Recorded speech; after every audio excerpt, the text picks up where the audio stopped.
আপনি এমন একটা কথা বলেছেন যেটা আশিক আর মাশুকের ব্যাপার, পীর আর মুরিদের ব্যাপার। যে প্রকৃত মুরিদ হতে পেরেছে তার জন্য পীর সুপারিশ করবে। ইয়া রাসূলুল্লাহ, আপনি তো আমার মুর্শিদ, কিন্তু আমি তো আপনার প্রকৃত গোলাম বনতে পারি। কিয়ামতের ময়দানে কোটি কোটি মানুষ থাকবে, সেখানে আমি আমার মুর্শিদকে চিনব কিভাবে? আল্লাহ ইয়াকুলুনা ইউসাল্লুনা মা'ানা ইয়াসুমুনা মা'ানা ইউজারিউনা মা'ানা ইউজালিসুনা মা'ানা ইউসাদিকুনা মা'ানা। আল্লাহ কতগুলা দুনিয়াতে আমার আশিক ছিল, আমার পিছনে নামাজ পড়তো, আমার সাথে রোজা রাখতো, আমার সাথে ইফতার করতো, আমার দরবারে জিয়ারত করতো, আমার মাহফিলে বসতো, আমার সাথে মুহাব্বতের সম্পর্ক রাখতো। সুবহানাল্লাহ। আল্লাহ দুনিয়াতে সে আমারে ভুলে নাই। 10 মাঘ আসছে, বিবি অসুস্থ, জ্বর 105 ডিগ্রি। বিবিকে বলতেছে, বিবি বাঁচানেওয়ালা আল্লাহ, কিন্তু আমার মুনিবের দরবারে ওরস। 10 মাঘ 22 চৈত্র, তোমাকে আল্লাহর হাওলা করলাম, আমি আগে আমার মুনিবের দরবারে চলে যাব। সুবহানাল্লাহ। এরকম অনেক আশিক আছে না নাই? আমরা দেখছি আমাদের দরবারে আসে, সন্তান অসুস্থ, পরিবার অসুস্থ, বিবি অসুস্থ, রাইখা এসে কাঁদতেছে, বাবাজান আমি তো চলে আসছি, আমার কাছে আমার বিবি সন্তানের চাইতে বেশি মুহাব্বত হচ্ছেন আপনি, কারণ আপনি আমার শুধু পীরে মুর্শিদ নন, আপনি আমার দুনিয়ারও পীর, আমার আখিরাতেরও। কারণ আপনি ছাড়া কিয়ামতের ময়দানে পার হওয়ার আমার কোনো সুযোগ। এখন আপনি আল্লাহকে কি বলবেন আপনি জানেন, আমার কোনো কিছু বলার। এরকম আশিক আছে না নাই? আছে। কিন্তু এখানে এরকম আশিক আছে, আব্দুল হুয়াইস। কি হুয়াইস? আব্দুল আবাজান ব্যবসার মধ্যে ব্যবসা দো, ট্যাংমা ঘি দে জোড়া লাগাই দো, ফুয়া নাই দি ফুয়া দো, কেতা নাই দি কেতা দো, বালিশ নাই দি বালুশ দো। এরকম কতগুলো আছে না নাই? এদেরকে বলে আব্দুল হুয়াইস। হুয়াইস পাইলে আবার যেতে পয়সা গিয়ে গুই বাজানোর আর কোনো খবর। বাজান সময় বলে সুন্দরকে আমি খুব ব্যস্ত, আই এম বিজি। এরকম আছে না নাই? আব্দুল হুয়াইস না অন্তরের আশিক। আমার আল্লাহর দরবারে আমার গৌসুল আজম মাইজ ভান্ডারী হু করে কেঁদে দিবেন। আল্লাহ বলবেন, বলি তুমি জান্নাতে যাচ্ছ না কেন? আল্লাহর বলি বলবেন, আল্লাহ আমি কেমনে যাব আমার গোলাম আমার আশিকদেরকে ফেলে? আমার আল্লাহ পাক রব্বুল আলামিন আহকামুল হাকিমিন বলবেন, বলি গো আমি তো জান্নাত সাজাবো তোমাদেরকে দিয়ে, তোমরা যদি জান্নাতে না যাও ওলি, আমি জান্নাতটা কার জন্য বানাইলাম? আল্লাহ আমি তো জান্নাতে যাব না বলি নাই, কিন্তু আমি জান্নাতে যাইলে আমার আশিকদেরকে ফেলে জান্নাতে যাব না। এই জন্য আমরাও বলি, মজেছি তোমার প্রেমে, স্বর্গ সুখ চাহি না। ওরে কি করিব স্বর্গ সুখ, ওরে কি করিব স্বর্গ সুখ, ওই আমি তোর নামেতে দিবানা। মজেছি তোমার প্রেমে, স্বর্গ সুখ চাহি না। ওরে হাসরের ময়দানেতে দফতর লইয়া হাতে, হাসরের ময়দানেতে দফতর লইয়া হাতে, নাচিব গজল পড়ে, হাইরে নাচিব গজল পড়ে, আমি তোর বাবেতে মাস্তানা। মজেছি তোমার প্রেমে, স্বর্গ সুখ চাহি না। সুবহানাল্লাহ বলেন। এগুলাকে এমনি বলেছে? এগুলা কোরআন হাদিস থেকে পড়ার পরে বলেছে। কেন স্বর্গ চাচ্ছে না? অনেকে বলেন স্বর্গ চাচ্ছে না, এ কাফের হয়ে গেছে। আরে আশিকের ভাষা বুঝার তোর ক্ষমতা আছে? আশিকের ভাষা বুঝার তোর ক্ষমতা আছে? আশেকের ভাষা বোঝার তোমার ক্ষমতা নাই। এক একজনের ভালোবাসা এক এক ধরনের। রাসূলকে কেমন ভালোবাসো? একজন বললেন আমার মায়ের চাইতে, আমার বাবার চাইতে, বিবির চাইতে বেশি ভালোবাসি। মাওলা আলীকে জিজ্ঞেস করলেন, ইয়া মাওলা আলী, আপনি কেমন ভালোবাসেন? বলতেছেন, মানুষ যখন সারাদিন দৌড়াইয়া তৃষ্ণার্ত হয়ে যায়, এক গ্লাস পানি খাওয়ার জন্য তৃষ্ণা যেরকম ভিতরটা, এক গ্লাস পানির জন্য ভিতরটা একদম কেঁপে ওঠে, একটু পানি পাওয়ার জন্য ঠান্ডা পানি দেখলেই যেন ডুব দিতে মন চায়। বলতেছো ওই যে পানির আকাঙ্ক্ষা যেরকম তৃষ্ণার্ত ব্যক্তির জন্য যেরকম, ঠিক আমি তার চাইতে কোটি গুণ বেশি রাসূলকে ভালোবাসি। বড় করে বলো সুবহানাল্লাহ। এক একজনের ভালোবাসা প্রকাশ করার, শব্দ ব্যক্ত করার, চয়ন করার এক একজনের সিস্টেম এক এক ধরনের। এটা তোমাদের মতো মূর্খদের বুঝার ক্ষমতা নাই। আল্লাহ বলবেন, ঠিক আছে ওগো ওলি, জান্নাতে তো তোমাকে যেতেই হবে, তবে হ্যাঁ, যেহেতু তুমি তোমার আশেক ছাড়া যাবা না, সেহেতু আমিও তোমার আশেকদেরকে জাহান্নামে রাখবো। আল্লাহ বলবেন, ও সৈয়দ আহমেদুল্লাহ মাইজভান্ডারী, এ সৈয়দ গোলামুর রহমান মাইজভান্ডারী, তোমার আশেকরা কোথায়? চোখের পানি ছাইরা বলবে, আল্লাহ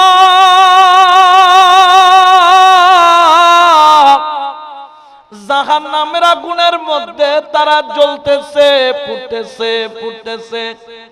আল্লাহ মিজান পুলসিরাতের মধ্যে কাঁপতেছে। আল্লাহ তারা ভয়ঙ্কর অবস্থায় 12 সূর্যের তাপের নিচে পড়ে আছে। আল্লাহ বলবেন, বলি রে যাও, তোমার হাত দিয়া টাইনা টাইনা তোমার আশিকদেরকে জাহান্নাম থেকে বের করো। বড় করে বলেন সুবহানাল্লাহ। কেন আল্লাহর ফেরেশতা কি নাই? ফেরেশতা নাই? আল্লাহ যদি বলতেন ফেরেশতা বের করে দাও, তারা তো বের করে দিত, কিন্তু ওলি গিয়ে কেন বের করবেন? কারণ কি? ওই যে যারা ওলি মানতো না, তারাও তো থাকবে জাহান্নামে। তারা দেখে দেখে বলবে, হায় হায়, আমি তো পুরা কফাইল্লা, সারা জীবন মাইজভান্ডারের বিরোধিতা করেছি, সারা জীবন মাইজভান্ডারকে বেদাত শিরিক বলেছি।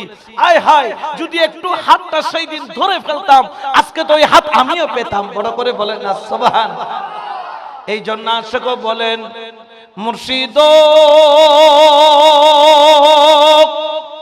অনিদানের মওলা রে, এই দাসরে কবুল করলানি। ঠিক না?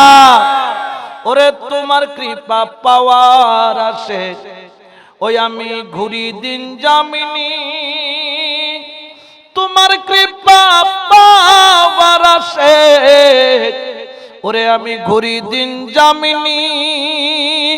তুমি আমার মাওলা মুর্শিদ, ওরে দিলি মানে মানি রে, এই দাসরে কবুল করলানি। অদেখা রাসূলের আশিক ছিল বয়স্করণী, অদেখা রাসূলের আশিক ছিল বয়স্করণী। আমি দেখে আশিক হতে নারী, মাওলা তোমার মেঘের বাণী রে, এই দাসরে কবুল করলানি। সুবহানাল্লাহ। এমনে বলে এগুলা কিয়ামতের ময়দান আল্লাহর বলি যাইয়া তাদের হাতগুলাকে বাড়াইয়া বাড়াইয়া জাহান্নামের আগুন থেকে আশিকদেরকে টাইনা টাইনা তুইলা যখন হাজির করবে, আল্লাহ বলবেন, আহাদুহুমা মুতামাসিকিনা আখিজুন বা'দাহুম বিবা'দিন। বলো বলো, নামাজে যেইভাবে কাতার হইয়া দাঁড়ায়, ঠিক আপনার মুরিদরা যেন আপনার পিছনে শিকলের কড়ার মতো, শিকলের কড়া যেরকম একটার সাথে একটা লাগানো, আপনার মুরিদ যেন একজনের হাত একজন ধরে লম্বা হইয়া আপনার পিছনে দাঁড়ায়া যায়। যারা মাইজভান্ডারের গোলাম, মাইজবান্ডারির পিছনে দাঁড়াবে, আর যারা শয়তানের গোলাম তারা শয়তানের পিছনে দাঁড়াবে। ওরে ওলি আল্লাহর গোলাম শোনো, আল্লাহ বলবেন সৈয়দ আহমেদুল্লাহ মাইজবান্ডারি তুমি জান্নাতে যাও, জান্নাতে যাও। হযরত কিবলা চোখ দিয়া টপ টপ টপ টপ করে পানি পড়বে, দুই চোখের পানি ছাড়বে। আল্লাহর দরবারে কাইন্দা কাইন্দা ফুফাইয়া ফুফাইয়া বাচ্চার মতো কাইন্দা কাইন্দা বলবে, আল্লাহ দুনিয়াতে আমি মুর্শিদ যখন ছিলাম, আল্লাহ আমার গোলামরা কোনদিন আমার ছায়া পর্যন্ত পাড়াই নাই, আমার আগে একটা কদম দেয় নাই। আমি দাইলে আমার জন্য যাই নামাজ আগে বাড়ায়া দিত, আমি হাঁটলে আমার পিছনে পিছনে হাঁটতো। আল্লাহ দুনিয়াতে যতদিন ছিলাম আমার গোলামরা আমার পিছনে পিছনে চলতো। আল্লাহ আজকে কিয়ামতের ময়দানে আমি রব, ও আমার রব, ও আমার মালিক, আজকে কিয়ামতের ময়দানে আমি আগে যাব না, যাব না, যাব না। ওরে আমার মাওলা,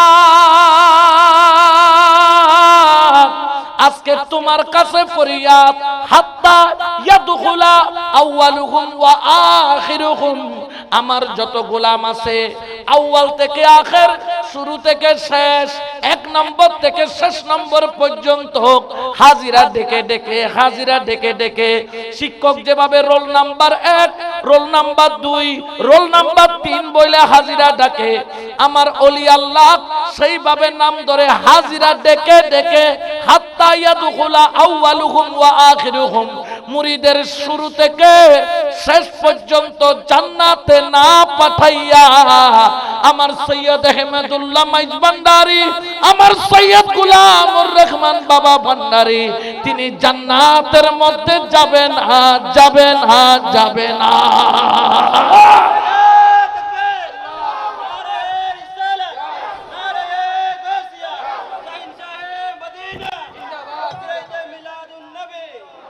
তো ওলি আল্লাহ আমাদেরকে ফেলে জান্নাতে যাবে, দলিল আছে না নাই? কিন্তু পুরা হইলের হওয়ালো পুরা সব পুরা দলিল সব দেখে, কিন্তু এই দলিলগুলা দেখে, এই জন্য শায়র বলেন চলো রে মন তারা যায়, বিলম্বের আর সময় নাই, চলো রে মন তারা যায়, বিলম্বের আর সময় নাই। গৌসুল আজম মাইজবান্ডারি স্কুল খুইলা আছে, হাইরে গৌসুল আজম মাইজবান্ডারি স্কুল খুইলা আছে, স্কুল খুইলা আছে রে মৌলা, স্কুল খুইলা আছে। গৌসুল আজম মাইজবান্ডারি আবাল বৃদ্ধ নর নারী করে সবাই হুরাহুরি, নাম করে রেজিস্ট্রারি ভর্তি হইতাছে, হাইরে নাম করে রেজিস্ট্রারি ভর্তি হইতাছে। গৌসুল আজম স্কুল কইলাছে, আমার গৌসুল আজম মাইজবান্ডারি স্কুল কইলাছে। সুবহানাল্লাহ। কিয়ামতের ময়দানে ওলি যাবেন সবার শেষে, মুরিদ যাবেন সবার। এখন বিষয় হলো মুর্শিদ আপনি কেন আগে গেলেন না? কয় বেটা তুই তো জানিস না জান্নাতে ঢুকলে আর বের হওয়ার কোনো পারমিশন, ঢুকতে পারবে কিন্তু বের হওয়ার কোনো পারমিশন। আমি যদি আগে ঢুকে যাই আর আমার গোলাম যদি একটা বাইরে পড়ে থাকে, আমি তো জান্নাতে যাইয়া ঘুমাইতে পারবো, বসতে পারবো, থাকতে পারবো না। এই জন্য আমার গোলামকে শুরু থেকে শেষ পর্যন্ত জান্নাতে পাঠানোর পরে সবার শেষে আমি মুর্শিদ জান্নাতে যাব। বড় করে বলেন না সুবহান।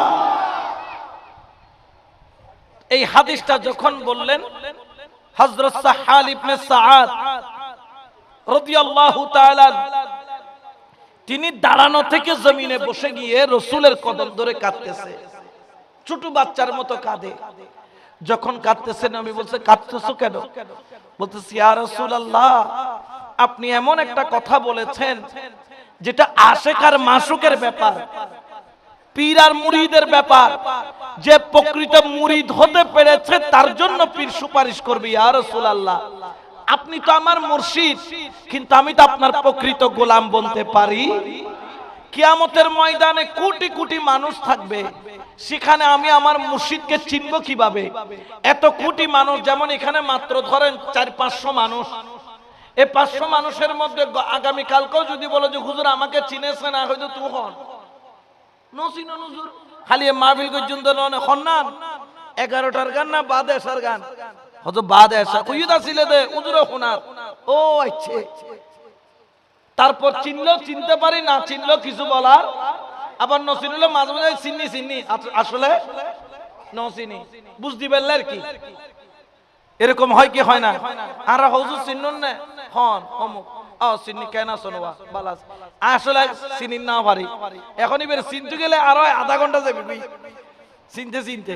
যাক যে হতাগান আগে হন দরকার সে হতাগান হয়ে বেলায় কি হতা কি হন না, কারণ আরো কাজ আছে, ঠিক কি না? তো হযরত সাহাল কেঁদে দিচ্ছেন, বলছি ইয়া রাসূলুল্লাহ, কিয়ামতের ময়দানে কোটি কোটি মানুষ, যেখানে 400-500 মানুষ হলে নাম মনে থাকে না, সেখানে কোটি কোটি মানুষের ভিতরে আমি আমার মুর্শিদকে কিভাবে চিনব? প্রশ্নের যুক্তি আছে না নাই? তখন হযরত সাহাল ইবনে সাআদ রাদিয়াল্লাহু তাআলা তিনি কি করলেন জানেন? তিনি নজর করে দেখলেন, দয়াল নবীর দিকে কেঁদে কেঁদে ফরিয়াদ করলেন, ইয়া রাসূলুল্লাহ কিভাবে চিনব? আমার রাসূল কি করলেন? রাত্রি বেলা ছিল, বলতে সাহাল একটু আসমানের দিকে তাকাও তো, কি দেখতে পাও? আসমানের দিকে তাকাইলো, বলে কি দেখতে পাও? বলে ইয়া রাসূলুল্লাহ কোটি কোটি তারা, বেশুমার তারা, অগণিত তারা, আর কিছু দেখছো না সাহাল? ইয়া রাসূলুল্লাহ কোটি কোটি তারার মাঝখানে একটা পূর্ণিমার, জোরে বলেন না পূর্ণিমার। আচ্ছা সাহাল বলো তো পূর্ণিমার চাঁদ এটা কত দূরে? ইয়া রাসূলুল্লাহ এমন কোন ইঞ্চি টেপ হয় নাই যেটা দিয়ে পূর্ণিমার চাঁদ জমিন থেকে মাপা যাবে, তবে লক্ষ লক্ষ মাইল দূরে। হযরত সাহাল ইবনে সাদকে দয়াল নবী বললেন, আচ্ছা সাহাল দেখি বলো তো চাঁদ এত কোটি মাইল দূরে চিনতে কোনো কষ্ট হয়েছে? বলে ইয়া রাসূলুল্লাহ কি বলেন, ছোট বাচ্চাও চাঁদ, ছোট বাচ্চাকে যদি বলে সাত কোনটা, এটা অলরেডি দেখাই দিব, কথা কই না পারে কিন্তু দেখায় দেয়, ওই তো চাঁদ, ওই তো চাঁদ, ওই ছোট বাচ্চাও চাঁদ চিনে, কিন্তু কত দূরে? বলে কোটি কোটি মাইল দূরে। তামান নবী বললেন, বুজুহুহুম দুইল কামারে লাইলাতুল বদর, কিয়ামতের ময়দানের মধ্যে তুমি তোমার মুর্শিদ থেকে, গাউসুল আজম মাইজভান্ডারি থেকে, গাউসুল আজম বা ভান্ডারি থেকে হাজার হাজার কোটি কোটি মাইল দূরে থাকলেও চাঁদ যেরকম চিনতে কষ্ট হয় না, মুর্শিদ চিনতেও কষ্ট হবে না, কারণ কিয়ামতের ময়দানে মুর্শিদের চেহারা থাকবে পূর্ণিমার চাঁদের মতো বড় করে। বলেন সুবহানাল্লাহ। আর ডর আছে না এই হাদিসুন আর বইন ফুত কল না করে ফইল মাঝে মধ্যে অর্থ ন বুঝে, অর্থ এলে আছে না নাই? আরো জোরে বলেন না আছে না নাই? এই জন্য শায়রে বলেন, দয়াল মুর্শিদ যাহার অন্তরে, হায়রে তারে কি আর জমে নিতে পারে, ঠিক না? হায়রে যে হইয়াছে মুর্শিদ দিন জমে দেখলে বই করে, তারে কি আর জমে নিতে পারে? দয়াল মুর্শিদ যাহার অন্তরে, হায়রে তারে কি আর জমে নিতে পারে, ঠিক না? তো আজকে ওলি আল্লাহর নাম বললে বেদাত শিরিক ফতোয়া দেয়, আমাদেরও কিছু দোষ নাই যে তা না।